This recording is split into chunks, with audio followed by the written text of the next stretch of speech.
Hey guys, welcome back to the channel. Today I'm going to show you how to change the turn signal bulbs on this 2025 Toyota RAV4. Alright, let's pop the hood. Let's see, that's the gas, this is the hood. And you're going to come up to the front. There's a little latch over here, you're going to push it to the left and lift the hood. Then use this prop that you're going to take off of here and put it in this hole where the arrow is. On the driver's side, here's your bulb right here. Just go right behind it, and here's your bulb right there. Grab it, twist it counterclockwise, and pull it out. Now here's your bulb. To replace the bulb, just pull it out. Get your new bulb, and the new bulb just simply clicks in place. Now you could insert your bulb into the housing.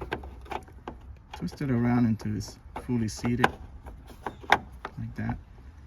Now twist it clockwise to lock in place. On the passenger side, it's the same way. Just go behind. Here's your bulb right there. Grab it, twist it, take it out, change it, put it back in there, twist it clockwise to lock in place. That's it. That's it, guys. I hope this video helped you out. Like and subscribe. Talk to you guys later. Take care.